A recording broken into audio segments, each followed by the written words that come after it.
João capítulo 1. Pode ficar sentado, como os irmãos estão. João capítulo 1.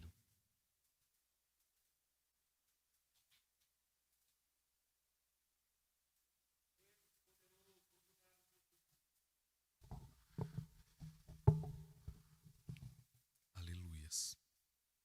Agradeço a Deus pela vida do meu pastor, que não se encontra hoje por motivos justificados. Agradeço a Deus pela vida da minha pastora, pela vida do pastor Josué, pastora Simone, todos os demais pastores. Agradeço imensamente a Deus pela vida de cada um dos irmãos que se encontram aqui hoje para cultuar a Deus, prestar o seu culto de louvor e adoração a Ele.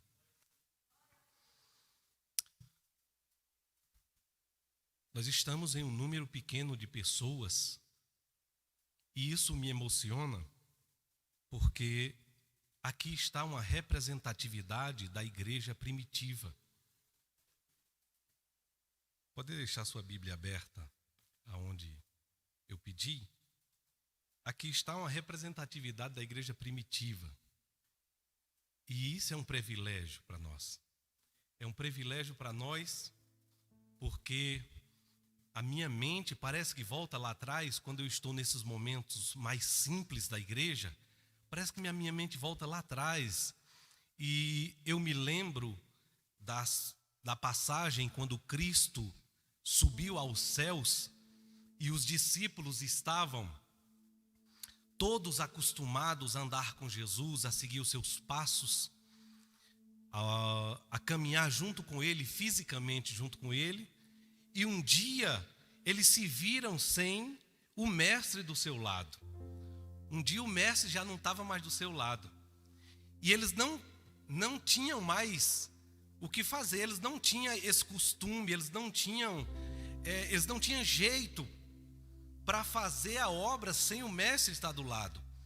Só que o mestre Jesus vinha treinando eles ao decorrer de todo o seu ministério. E quando eles se deparam com a ausência física de Jesus, ali acontece um vazio, uma lacuna, um espaço, uma interrogação, e eles não sabem muito o que fazer.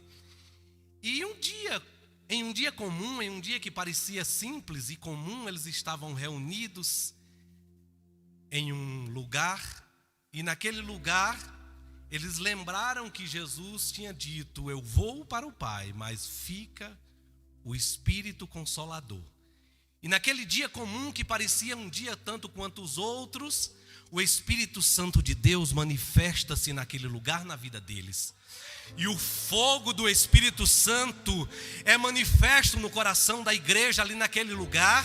E ali se inicia o que nós representamos aqui hoje. Nós representamos aquele início da igreja primitiva. Isso aqui é uma representatividade. Só que hoje nós não temos essa lacuna, esse espaço, esse vazio, essa interrogação. Não, nós sabemos em quem temos crido. Nós sabemos que Ele vive. E o que vive está aqui hoje, conosco, aqui nesse lugar. Isso não é incrível? Isso não é maravilhoso? Olha que número pequeno de pessoas, mas que isso não importa, porque a glória enche a casa. Aleluias! A glória enche a casa. Oh, aleluias! O Espírito Santo de Deus está aqui hoje, em nossos corações. Esse templo era um templo vazio antes de nós chegarmos aqui, mas quando nós entramos aqui hoje, nesse lugar, formou-se a congregação dos santos, a congregação dos justos. E aonde a congregação está, há o corpo de Cristo, e o corpo de Cristo se movimenta, porque o corpo que se não movimenta está morto, e nós estamos vivos, e a glória se manifesta em nossas vidas hoje aqui nesse lugar. Glória a Deus nas alturas. Aleluias. Aleluias. Aleluias. Glória a Deus. No capítulo 1 de João, diz o seguinte: no princípio era o Verbo estava com Deus e o Verbo era Deus. Ele estava no princípio com Deus. Todas as coisas foram feitas por ele, e sem ele nada do que foi feito se fez. A vida estava nele, e a vida era a luz dos homens. A luz resplandece nas trevas, e as trevas não prevalecem contra ela. O versículo 14 diz: e o Verbo se fez carne e habitou entre nós, cheio de graça e de vontade, e vimos a sua glória como do unigênito do Pai. Aleluias. E eu estava ontem muito corrido a minha vida, procurando alguma coisa da parte de Deus para trazer para os irmãos, e o Espírito Santo nos leva a esse tema, do qual eu intitulo A Igreja num Só Corpo. A Igreja num Só Corpo. E por isso falei hoje, nessa introdução, a respeito da igreja primitiva, a respeito do início das coisas, do começo das coisas, e digo como nós somos privilegiados. 1, 2, 3, 4, 5, 6, 7, 8, 9, 10, 11, 12, 13, 14, 15, 16, 18 pessoas aqui. Essas 18 pessoas são uma representação da igreja do corpo de Cristo. Isso é um privilégio para nós. É um privilégio para nós fazermos parte desse corpo. Lá no capítulo 1 de Gênesis, no capítulo 1, que é um capítulo que se compõe de 31 versículos, está exatamente um resumo de toda a criação da humanidade, de toda a criação de Deus, da humanidade e de toda a sua criação. Está um resumo de tudo isso. E o que eu acho interessante, antes de começar lá, é que Deus, ele dá uma ordem para se iniciar as coisas.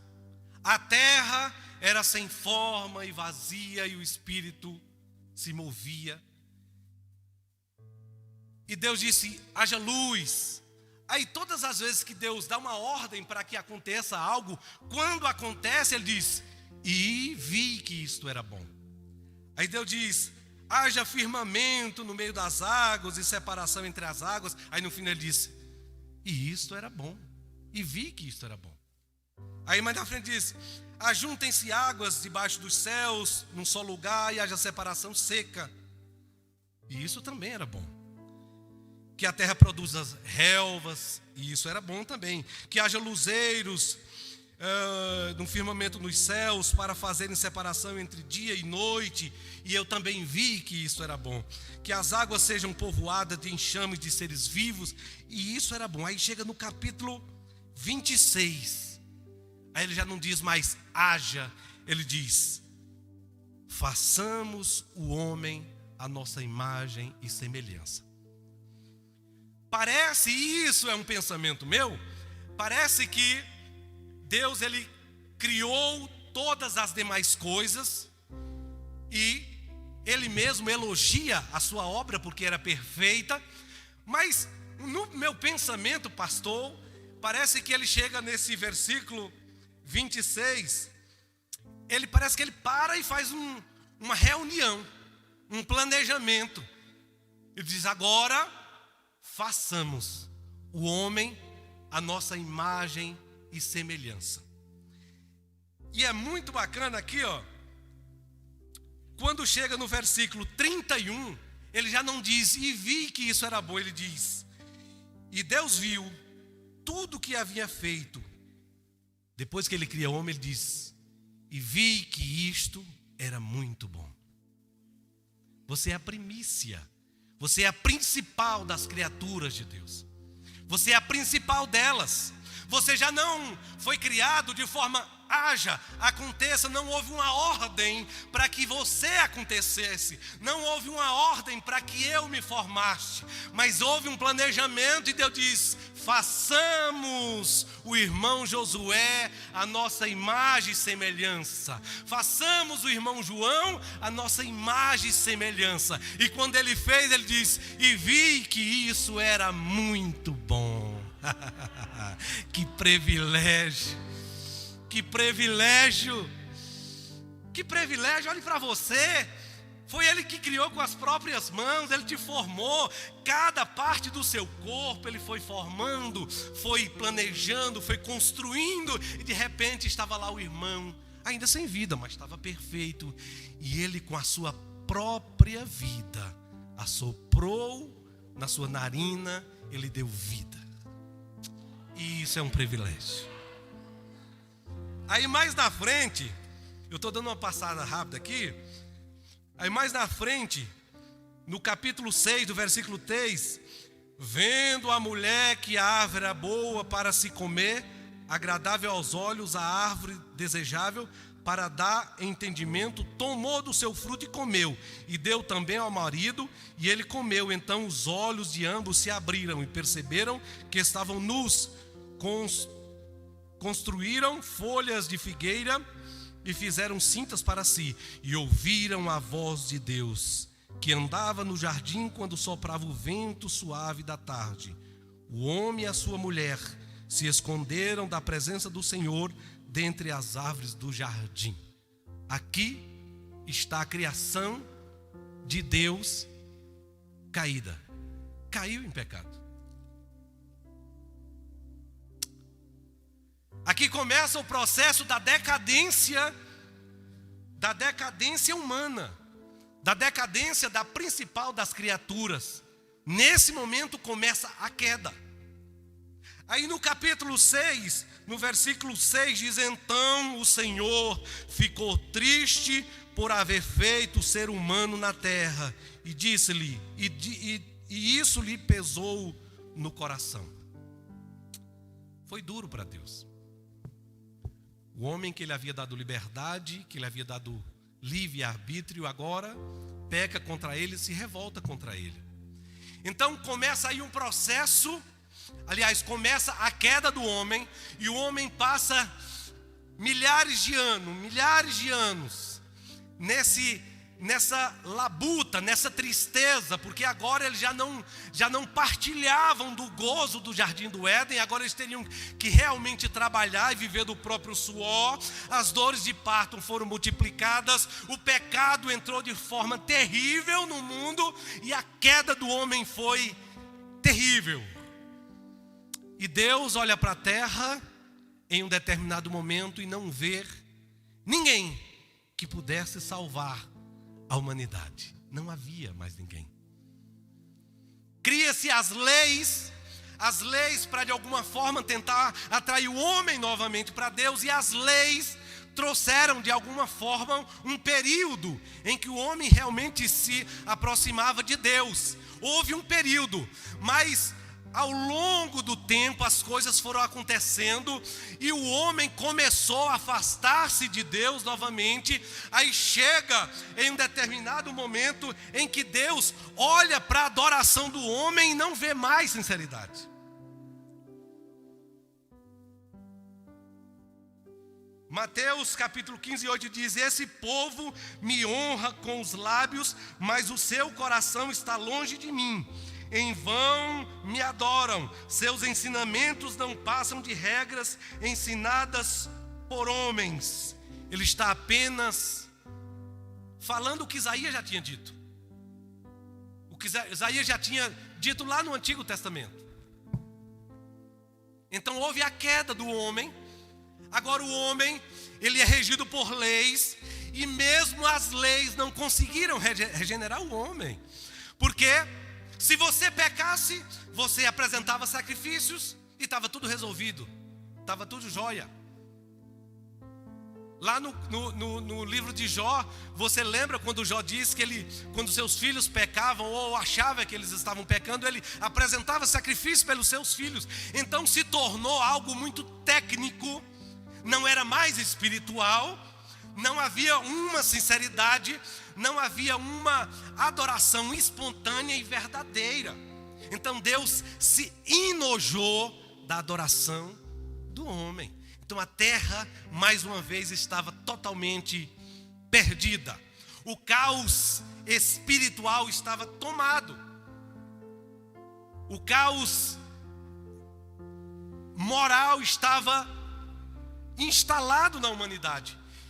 E a Bíblia diz que Deus olha para a terra e não vê um justo que possa servir de cordeiro, de sacrifício, para que a humanidade possa ser regenerada. Nesse momento começa o plano de resgate da minha, da sua, da nossa alma, de regeneração. Nesse momento começa esse plano. Então, no princípio era o Verbo, e o Verbo era Deus, e o Verbo estava com Deus. Esse cordeiro estava na criação. Esse cordeiro foi aquele que planejou, que fez você. Esse cordeiro chama-se Jesus Cristo, o enviado para salvar a humanidade.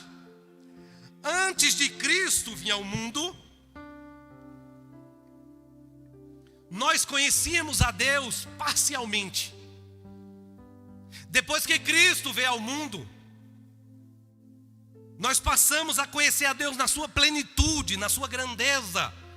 Porque o Cristo, ele era Deus 100%, homem 100%. Então o homem passou a ver Deus, a conhecer Deus de forma pessoal, mas convivia com um homem, 100% homem, homem de dores, provado na terra, que submetido a todas as paixões, a todos os sentimentos, a todas as dores possíveis que cada ser humano poderia passar. Ele foi submetido a isso. Ele foi submetido a isso.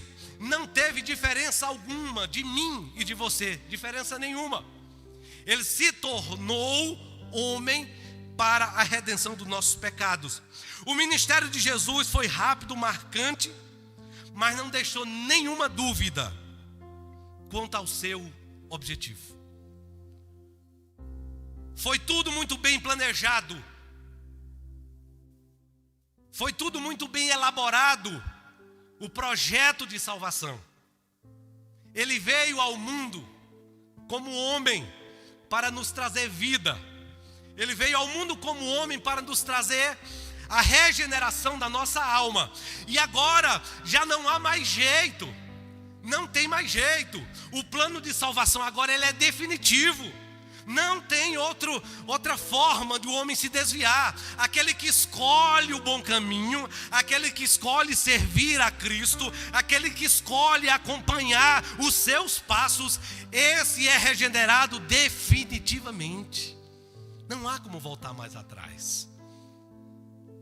Você não é mais perdido.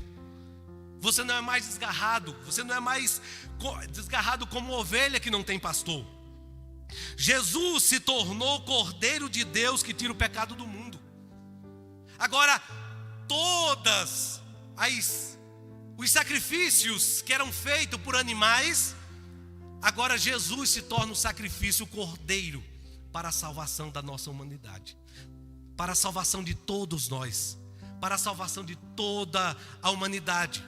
E nós estamos falando hoje disso porque nós queremos chegar na palavra chamada corpo de Cristo. A igreja em um só corpo. Não existe corpo sem a cabeça que esteja vivo. Se você faz parte do corpo de Cristo, significa que em suas veias corre o seu sangue. Se você faz parte desse corpo de Cristo através da regeneração na cruz do Calvário, significa que você tem vida, e vida e abundância. Se você faz parte desse corpo, significa que você está andando pelo caminho reto de paz e salvação, porque essa cabeça pensante que se chama Cristo não erra. A igreja ela não foi criada por acaso, não. O corpo de Cristo não foi criado por acaso. Ele foi planejado como um processo infalível de salvação. Você faz parte desse processo infalível de salvação. Através de Cristo foi iniciada a reconstrução do homem. O homem, ele foi fracionado, ele foi dilacerado lá atrás no Velho Testamento. Mas Cristo, ele veio para trazer novamente uma reconstrução da humanidade, para reconstruir aquilo que se perdeu, aquilo que foi morto, aquilo que Deus outrora falou que se arrependeu de ter construído. Então Jesus, ele agora se propõe a reconstruir esse corpo, a reconstruir esse corpo, para que um dia esse corpo possa morar juntamente com ele nos céus. É o final do processo, é a consolidação desse processo. O corpo de Cristo indica que a igreja existe em Cristo e pertence a Ele.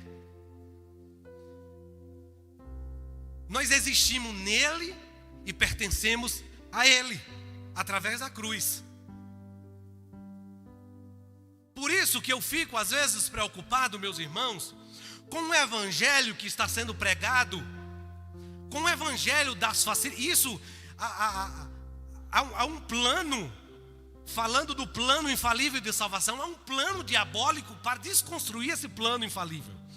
Há um plano diabólico que tenta a todo custo e todos os dias, de todos os modos, desvirtuar a igreja do Senhor, trazendo um evangelho que a Bíblia chama de joio, trazendo um evangelho das facilitações, das facilidades, um evangelho que começa trazendo todo tipo de impurezas para o meio da igreja.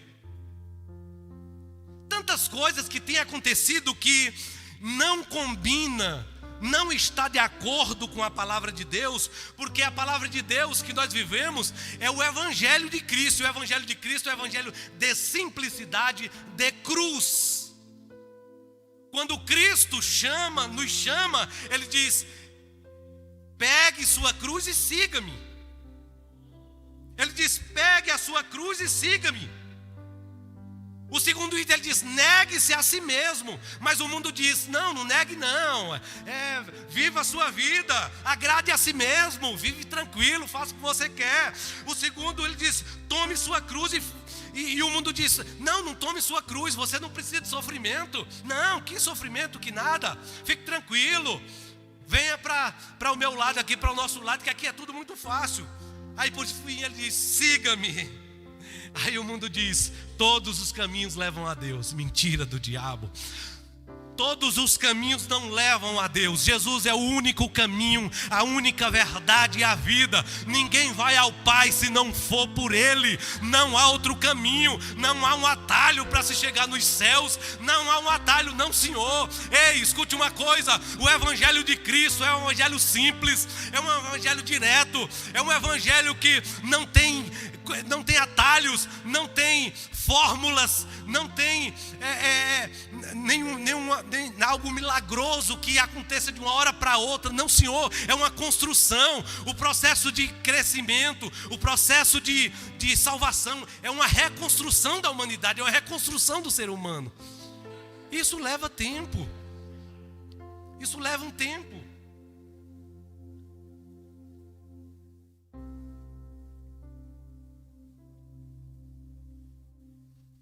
Muitos querem a Jesus como seu Salvador. Aliás, todos querem a Jesus como seu Salvador. Mas poucos querem Ele como seu Senhor. Se submeter à sua autoridade. Se submeter às suas vontades. Querem a salvação, mas não a submissão. Muitos não querem essa submissão. E pouco tem se pregado, pouco tem se falado de Jesus. Eu não estou falando de púlpito de igreja só, não. Eu estou falando das nossas conversas. Das nossas conversas diárias.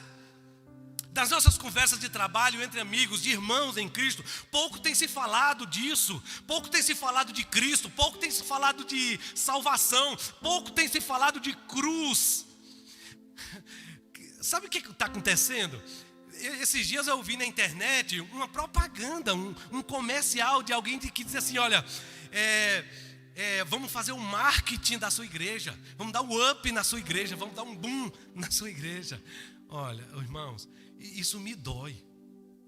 Parece que é como se nós estivéssemos pegando cada folha dos evangelhos, amassando elas e jogando ao chão, menosprezando a palavra de Deus. A igreja não precisa de up, a igreja não precisa de marketing. Nós não precisamos disso. Nós somos servos. Nós temos que ser todos os dias mortificado no sangue de Jesus, mortificado na cruz, mortificado. Quem tem que crescer é Deus, quem tem que crescer é Ele. Que Ele cresça e eu diminua, que a sua palavra cresça sobre mim e eu seja cada vez mais mortificado na sombra da cruz do Calvário.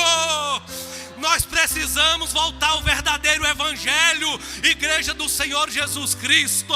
Nós temos que parar com muitas coisas que estão acontecendo no meio da igreja, porque isso corta o coração de Deus. Mas eu creio que a igreja verdadeira do Senhor Jesus Cristo continua viva, longe dos holofotes, longe de escândalos, longe dessa mídia nojenta. A igreja do Senhor continua límpida, continua viva, aguardando o grande e glorioso dia do Senhor Jesus. Aleluias, ora vem, Senhor Jesus. Aleluia! Ele é luz para o perdido. Ele é luz para aquele que está nas trevas. Ele é o caminho, Ele é a verdade, Ele é a vida. Ele é o cabeça da igreja. Nós somos o corpo vivo da igreja. Aleluias! Glória a Deus. Aleluias! Negar-se a si mesmo.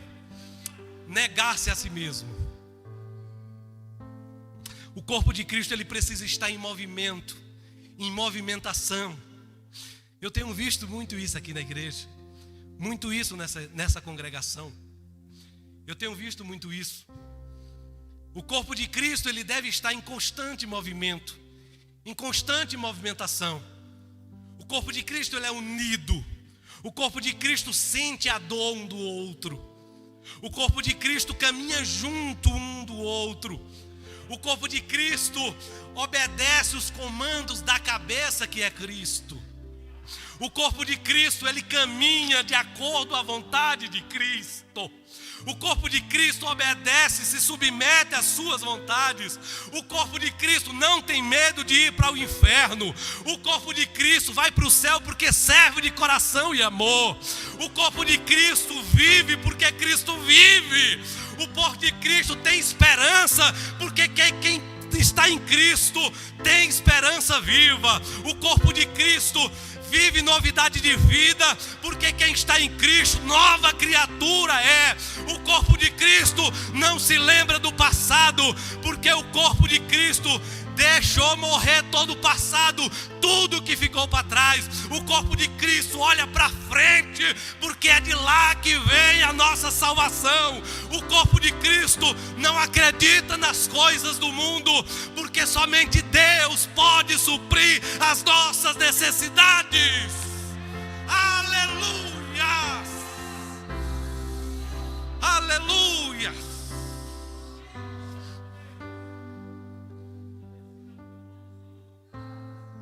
Cantará, baixando, arabacai. Aleluia. Você não tem ideia, talvez, da importância que você tem, porque às vezes a gente vai esquecendo disso. Mas graças a Deus, que aquele que morreu por você pagou um alto preço. Aquele que morreu por mim pagou um alto preço.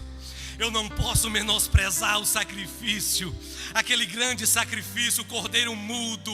Ele levou sobre si nossas dores, nossas enfermidades. O castigo que nos trouxe a paz estava sobre ele. Sobre as suas pisaduras nós fomos sarados. Mas a Bíblia diz que Deus o exaltou à mais alta posição, lhe deu o nome que está acima de todo nome, para que ao nome do Senhor dobre-se todos os joelhos nos céus, na terra, debaixo da terra, e toda língua confesse que Jesus Cristo é o Senhor, para a glória de Deus. Para a glória de Deus. Sabe quem é esse Jesus? É aquele que morreu por você. É aquele, quando a minha vida estava desgraçada, Ele trouxe um sentido novo. É aquele que, quando minha vida estava para cair no abismo, Ele me resgatou. Ele nos resgatou para a sua gloriosa luz. Aleluia, aleluia, Jesus. Grande é o teu nome, digno de louvor. Digno de louvor é o teu nome, Senhor. Aleluias. Sabe quem é esse Cristo? Sabe quem é? É aquele que, quando você tem uma perda grande, quando você tem uma grande decepção, quando você está chorando, incansavelmente chorando, desvalidamente chorando, esse Cristo é aquele que te consola, é aquele que te traz esperança novamente, é aquele que chega no seu ouvido e fala assim: vai passar. É aquele que chega no teu ouvido e fala assim: espera só um pouco que vai passar. É aquele que traz esperança novamente, é aquele que traz luz novamente no fim do túnel. Porque às vezes, mesmo nós crentes, cristãos regenerados, às vezes estamos desesperançados, porque você é humano, você é carne, e muitas vezes as dores que você carrega traz sobre você um peso que você às vezes nem dá conta de carregar. Mas quando você está quase caindo, Ele chega e levanta a sua carga e diz: caminhe mais um pouco, que há muita estrada para percorrer, há um caminho para caminhar, há um objetivo para alcançar. Mesmo que a vida aqui seja cansativa, há um porvir, e é para lá que nós caminhamos, é para lá que nós almejamos. A nossa vida não termina aqui, as nossas dores serão substituídas por gozo de salvação. Gozo de salvação. Lá não terá dores, lá não terá choro, lá não terá essa dor que você está sentindo, esse vazio na tua alma. Você vai ser suprido pela presença eterna, gloriosa, constante, infalível. Aleluias, aleluia.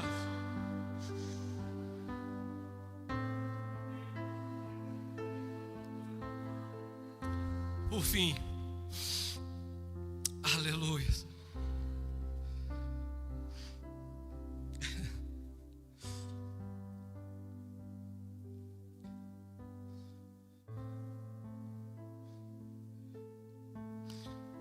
Quando você vê alguém se exaltando,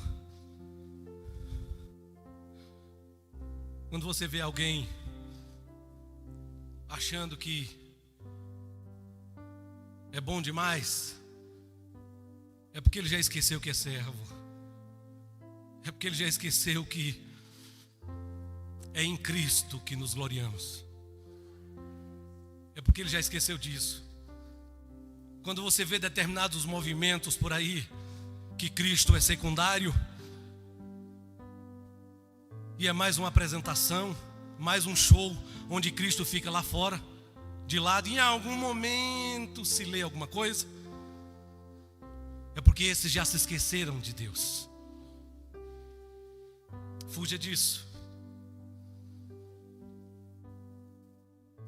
Nós temos que ser mortificados todos os dias em Cristo Jesus. Quando um membro estiver sofrendo, sinta as dores com ele. Quando o membro estiver padecendo, um membro desse corpo estiver padecendo, sinta as dores com eles. Sabe de uma coisa? Sabe de uma coisa? Nem sempre as mensagens que eu mando, que nós mandamos, vai surgir o mesmo efeito de que um abraço, de que um conselho, de que uma boa conversa, de que poucas palavras que muda toda uma situação.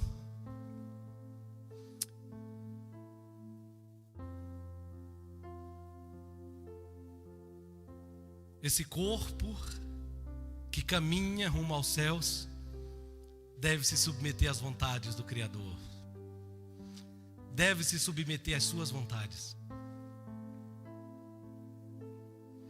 Vamos viver o verdadeiro evangelho de Cristo. Todas as vezes que você achar que está um pouco frio, olhe para trás e veja a cruz novamente.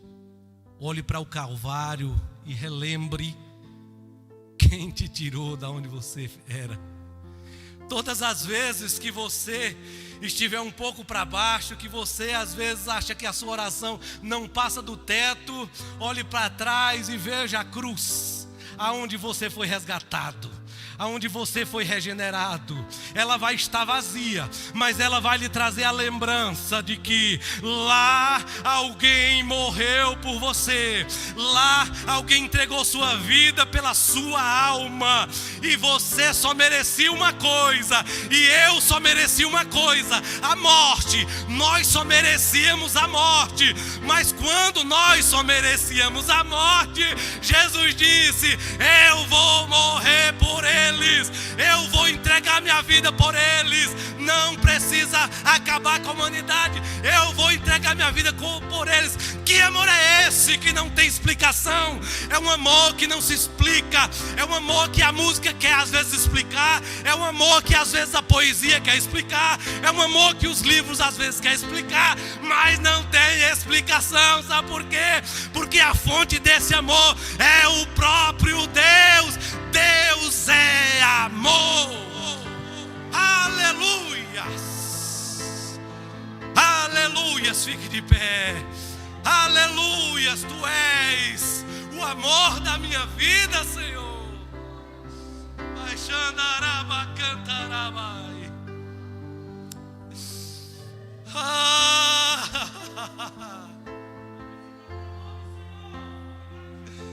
Vai xandarai, cantará.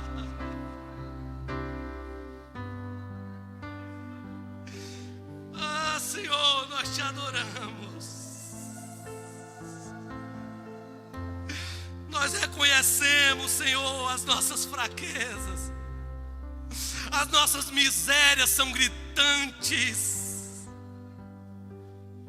as nossas falhas são tantas, Senhor. Hoje nós recorremos ao sangue de Cristo, hoje nós recorremos à cruz, hoje nós recorremos ao teu amor, hoje nós recorremos ao poder da graça. Hoje nós recorremos a Ti, nos humilhamos a Ti, Senhor. Oh, tem misericórdia de nós, da Tua igreja. Não deixe que desviemos o nosso foco de Te servir, que nós sejamos corpo de Cristo, que nós estejamos entendendo a Tua vontade, obedecendo a Tua vontade, caminhando nos objetivos dos céus. Nós Te louvamos e Te agradecemos e Te amamos eternamente, Senhor, em nome de Jesus. Amém. Louve a Deus com suas palmas.